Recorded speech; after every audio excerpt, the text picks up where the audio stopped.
అదే RTV app వార్తల్ని క్షణాల్లో చదివే అవకాశం ఉంటుంది. ఒక న్యూస్ పేపర్, ఒక టెలివిజన్ ఛానల్ మీ చేతుల్లో ఎప్పుడూ ఉంటాయి. Breaking news. కాకినాడ జిల్లాలో ఘోర రోడ్డు ప్రమాదం జరిగింది. తుని హైవేపై ఆగి ఉన్న లారీని కార్ ఢీకొట్టింది. ఈ ప్రమాదంలో ముగ్గురు అక్కడికక్కడే చనిపోయారు. ఇద్దరికి తీవ్ర గాయాలయ్యాయి. క్షతగాత్రులను కాకినాడ జీజీహెచ్కు తరలించారు. మృతులు రాజమండ్రి అపోలో ఫార్మసీ సిబ్బందిగా గుర్తించారు. ఇదిగో ఆర్టీవీ స్క్రీన్ పైన మీరు చూస్తున్నది ఇదే ఆ ప్రమాద తాలూకు దృశ్యాలు. లారీని ఆగి ఉన్న లారీనా లేదా లారీని ఓవర్టేక్ చేయబోయి ఈ ప్రమాదానికి కారణమైందా అనే విషయాలు ఇంకా తెలియాల్సి ఉంది. కానీ ఏకంగా సగం కారు లారీ కిందకి దూరిపోయిన దృశ్యాలు మీరు ఆర్టీవీ స్క్రీన్ పైన చూస్తున్నారు. మొత్తం అసలు కారు గుర్తుపట్టడానికి అవకాశం లేదు. ఫ్రంట్ నుంచి మొత్తం కారు సగం వరకు కూడా లారీ కింద దూరిపోయింది. మొత్తం తుక్కు అయిపోయింది. ఆ కారు మొత్తం తుక్కు అయిపోయిన ఆ దృశ్యాలు భయానక యాక్సిడెంట్. మొత్తం టాప్ అంతా కూడా లేచిపోయింది ఆ కారుకి. ఈ కారులో ముగ్గురు అక్కడికక్కడే మరణించారు. మరో ఇద్దరికి తీవ్ర గాయాలైనట్టుగా తెలుస్తుంది. కాకినాడ జిల్లాలో ఈ ఘోర రోడ్డు ప్రమాదం చోటు చేసుకుంది. ఒకసారి ఆ దృశ్యాలు చూడండి. లారీ కిందకి మొత్తం కారు అంతా వెళ్ళిపోవడంతో నుజ్జు అయిపోయింది. ఆ కారులో 5గురు ఉన్నట్టుగా తెలుస్తోంది. ఇద్దరి పరిస్థితి మాత్రం ప్రస్తుతం విషమంగా ఉంది. వారిద్దరిని ఆసుపత్రికి తరలించారు. దీంతో ఆ రహదారిపై కాకినాడ రోడ్డుపై ట్రాఫిక్ కూడా జామ్ అయింది. కాకినాడ జిల్లాలో ఈ ఘోర రోడ్డు ప్రమాదం చోటు చేసుకుంది. తుని హైవేపై లారీని ఢీకొట్టింది కార్. మా ప్రతినిధి ప్రకాష్తో మాట్లాడదాం. ప్రకాష్, ఈ ప్రమాదానికి కారణం ఏంటి? ఆగి ఉన్న లారీని కార్ ఢీకొట్టిందా లేదా కారే ఓవర్టేక్ చేయబోయి ఈ ప్రమాదానికి కారణమైందా? రోహిత్, ఏదైతే కాకినాడ జిల్లా తుని వద్ద అయితే ఘోర రోడ్డు ప్రమాదం జరిగిందని చెప్పాలి. ఏదైతే తుని ఏదైతే డిగ్రీ కాలేజ్ ఉందో ఆ హైవేను అనుకున్నటువంటి కాలేజ్ సమీపంలోనే ఈ ప్రమాదం అయితే జరిగింది. సరిగ్గా రాత్రి అర్ధరాత్రి సమయంలో తెల్లవారుజాము అదే 2 ప్రాంతానికి అయితే ఈ ప్రమాదం జరిగినట్టుగా పోలీసులు అయితే తీసుకొస్తున్నారు. ప్రధానంగా చూసుకుంటే వీళ్ళంతా కూడా ఈ రాజమండ్రికి చెందిన వారు. ఏదైతే నిన్న రాజమండ్రి నుంచి అలాగే విశాఖపట్నంలో ఒక మీటింగ్ హాజరైనటువంటి పరిస్థితి ఉంది. అక్కడి నుంచి వాళ్ళైతే తిరిగి మళ్ళీ రాత్రి సమయంలో తిరిగి ప్రయాణంలోనే సరిగ్గా తుని వద్ద డిగ్రీ కాలేజ్ సమీపం వద్దకు వచ్చేసరికి ఈ ప్రమాదం అయితే చోటు చేసుకుంది. ఆగి రోడ్డు పక్కన పార్కింగ్ చేసినటువంటి లారీని వెనక నుంచి వచ్చి అతి వేగంగా వచ్చి ఢీకొట్టినట్టుగా అయితే పోలీసులు అయితే చెప్పుకొస్తున్నారు.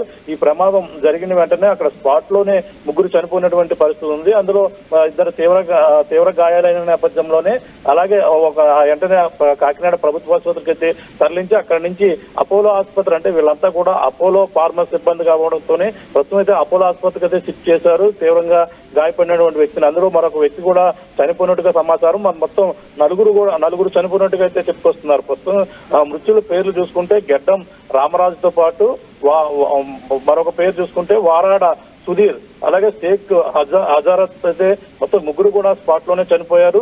అలాగే క్షతగాత్రులు ఎవరైతే ఉన్నారో ప్రస్తుతం మరొక ఇద్దరు అయితే చికిత్స అయితే అందిస్తున్నటువంటి పరిస్థితి ఉందని చెప్పాలి. మరొక దీనిపై అయితే ఇప్పటికే మంత్రి ఎవరైతే ఉన్నారో మంత్రి మండిపల్లి రాంప్రసాద్ రెడ్డి కూడా దీనిపై స్పందించారు.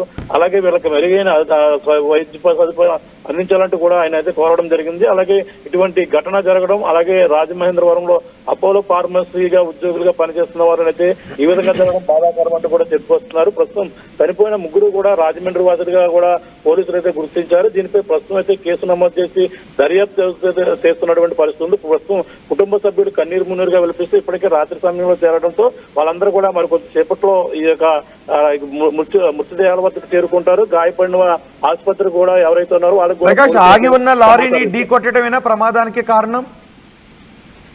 రోహిత్, అది ఆగి ఉన్నటువంటి లారీ ఏదైతే ఉందో లారీ రోడ్డు పక్కనే పార్క్ చేస్తుంటారు. రాత్రి గారి సమయంలో అక్కడ కొన్ని విశ్రాంతికి సంబంధించినటువంటి ప్లేస్లు ఉన్నప్పటికీ 216 ఈ యొక్క జాతీయ రహదారి ఏదైతే నేషనల్ హైవే 16 అది ఆ రోడ్డు పొడవునా కూడా అనధికారికంగా కూడా పార్కింగ్ చేస్తుంటారు. గతంలో ఎన్నోసార్లు ఇటువంటి ప్రమాదాలు తరచూ కూడా జరుగుతుంటాయి. కానీ ఇది సరైన పర్యవేక్షణ లేకపోవడంతో రోడ్డు పక్కన లారీ నిలిచి ఉంటుంది. అతివేగంగా కొన్ని వెహికల్స్ వెళ్తుంటాయి. అంటే ఇప్పుడు పోలీసులు చెప్తున్న కథనం ప్రకారంగా ఆగి ఉన్న లారీనే ఒక బలంగా ఢీకొట్టడంతోనే మొత్తం కారు నుజ్జు అవడమే కాకుండా కారులో ఉన్న వాళ్ళు చనిపోయే స్థాయిలో జరిగిందంటే చూస్తున్నాం. అంటే అతి వేగంగా ఆగి ఉన్నటువంటి లారీనే ఢీకొట్టడంతోనే ఇంత ఘోర ప్రమాదం జరిగినట్టుగా కూడా పోలీసులు అయితే చెప్పుకొస్తున్నారు.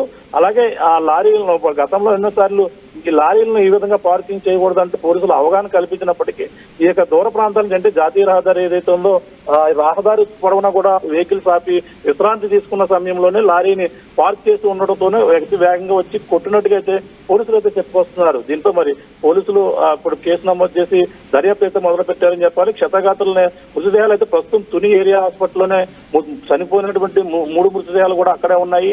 అలాగే ఈ యొక్క తీవ్ర గాయాలైనటువంటి, అలాగే మరొకరికైతే విషమంగా ఉన్నటువంటి పరిస్థితి ఉందని చెప్పుకొస్తున్నారు. మరి అతను కూడా 4వ వ్యక్తి కూడా చనిపోయినట్టుగా చెప్పుకొస్తున్నారు. మరి పూర్తి వివరాలు అయితే మరి కొద్దిసేపట్లో అయితే తెలియాల్సిన పరిస్థితి ఉంది. రోహిత్. రైట్ ప్రకాష్, కాకినాడ జిల్లాలో ఘోర రోడ్డు ప్రమాదం జరిగింది. కారు లారీని ఢీకొట్టడంతో ఈ ప్రమాదం చోటు చేసుకుంది. ఇప్పుడు మీరు ఆర్టీవీ స్క్రీన్ పైన ఆ ప్రమాద దృశ్యాలను చూస్తున్నారు. చూడండి ఒకసారి, మొత్తం కారు అంతా కూడా నుజ్జు అయిపోయింది. ఈ ప్రమాదం ఇంత తీవ్ర స్థాయిలో ఉండటానికి కారణం ఆగి ఉన్న లారీని కారు ఢీకొట్టడం కారణంగానే ఈ ప్రమాదం జరిగిందని చెప్తున్నారు. ఒకటి, మితిమీరిన వేగంతో వాహనాలు వెళ్లడం. 2, అనధికారికంగా హైవేలపై లారీలను ఆపడం. ఇవి ప్రమాదాలకు కారణమవుతున్నాయి. రహదారులు రక్తం ఓడేలా చేస్తున్నాయి. ఈ ప్రమాదంలో 4 మృతి చెందారు. 3 అక్కడికక్కడే మృతి చెందారు. ఒకరు ప్రభుత్వ ఆసుపత్రిలో చికిత్స పొందుతూ మృతి చెందినట్టుగా తెలుస్తోంది. ఆ ప్రమాద దృశ్యాన్ని చూడండి, మొత్తం కార్ అంతా నుజ్జు అయిపోయింది. ఒకవేళ లారీ మూవ్ అవుతూ ఉన్నప్పుడు ఈ ప్రమాదం జరిగి ఉంటే బహుశా కార్కి ప్రమాదం జరిగి ఉండేది, కానీ ప్రమాద తీవ్రత ఆ స్థాయిలో ఉండేది కాదు. లారీ ఆగి ఉంది కాబట్టి ప్రమాద తీవ్రత ఆ స్థాయిలో ఉంది. ఒకటి, మితిమీరిన వేగం. 2, అనధికారికంగా లారీలను, రోడ్డు పక్కన వాహనాలను ఆపి ఉంచడం. ఇవి ఈ ప్రమాదాలకు కారణమవుతున్నాయి. ఈ ప్రమాదంలో అక్కడికక్కడే స్పాట్లోనే 3 చనిపోయారు. మరో 2ని ఆసుపత్రిలో అడ్మిట్ చేశారు.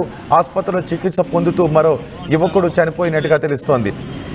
మృతులందరూ కూడా రాజమండ్రి అపోలో ఫార్మసీ సిబ్బందిగా తెలుస్తోంది. విశాఖపట్నం నుంచి రాజమండ్రి వస్తూ ఉండగా రాత్రి సమయంలో ఈ ప్రమాదం చోటు చేసుకుంది. ఇప్పటికే నిజానికి హైవే పెట్రోలింగ్ సరిగా లేకపోవడం వల్ల ఇష్టానుసారంగా హైవేలపై లారీలను ఆపుతూ ఉన్నారు. నిజానికి ఎవరికైనా వెహికల్లో వెళుతూ ఉన్నప్పుడు నిద్ర వస్తే లారీ డ్రైవర్ కానీ ఎవరికైనా ఆపడానికి ఒక ప్రత్యేకమైన ప్లేస్ ఉంటుంది. ఆ ప్లేస్లో మాత్రమే లారీలను ఆపాలి.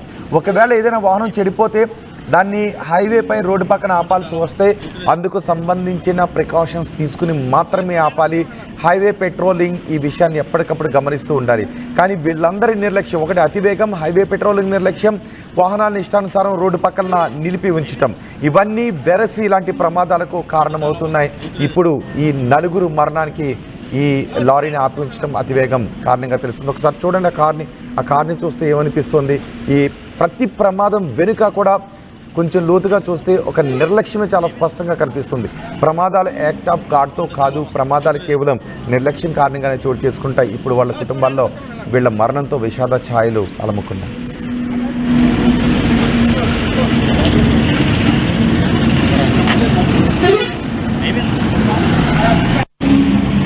చాలా బాగుంది.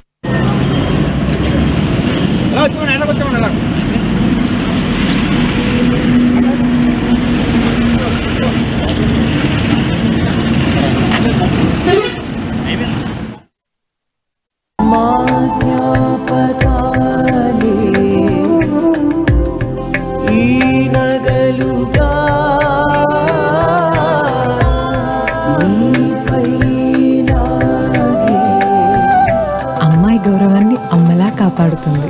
Gokulam signature jewels. For latest updates on India Pakistan, download our TV Live app.